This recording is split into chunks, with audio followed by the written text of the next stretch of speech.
Houston, first things first, the Minnesota Timberwolves are not merely happy to be in the playoffs for the first time since 2004, despite the prevailing narrative regarding their presence. The circumstances certainly allude to a measure of complacency on behalf of the Timberwolves, who claimed a winner-take-all showdown with the Denver Nuggets on Wednesday to end the longest postseason drought in the league. For their effort, which included surviving the lengthy span of the stretch run without all-star guard Jimmy Butler, the Timberwolves earned a matchup against the top-seeded and heavily favored Houston Rockets, with their Western Conference first-round series set to commence Sunday at Toyota Center. Given the long odds, and the fact that Minnesota hasn't won a playoff series since the 2004 Western Conference semifinals, is drawing Houston accomplishment enough not particularly.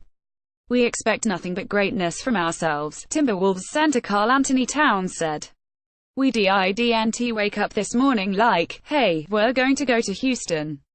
We woke up saying we're going to go to Houston and get the job done.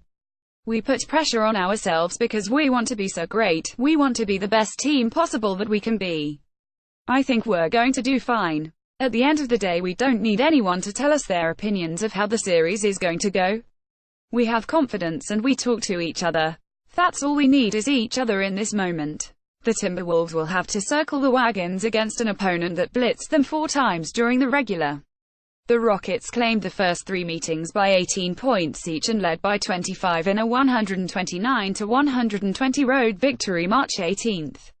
Houston, the most prolific three-point shooting team in the league by volume, hit 69 of 159 threes in those 4 games for a robust 43.4%. How Minnesota handles the challenge that comes with defending the Rockets might align with its offensive approach.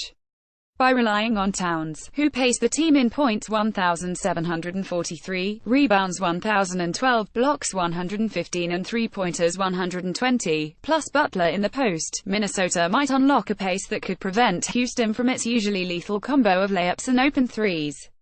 We've got the capability to play slower, we've got Cat and Jimmy and those guys who can post the ball and put guys in isolation situations, Timberwolves guard Jeff Teague said.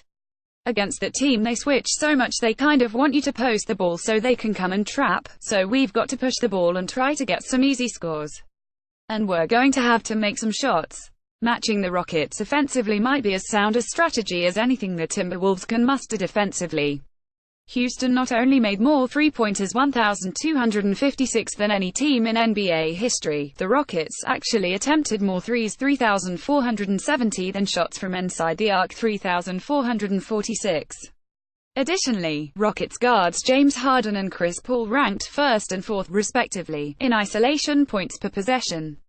And for added measure, center Clint Capella paced the league in field goal percentage 65.2, gorging on a healthy portion of lobs courtesy of the penetration Harden and Paul created by opponents scrambling to defend the three-point arc.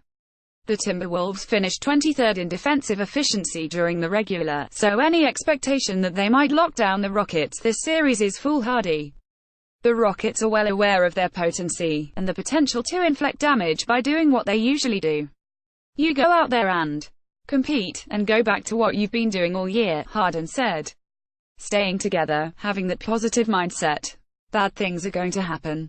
Turnovers are going to happen, mistakes are going to happen, but the sooner you can bounce back to that next play, the better off you'll be.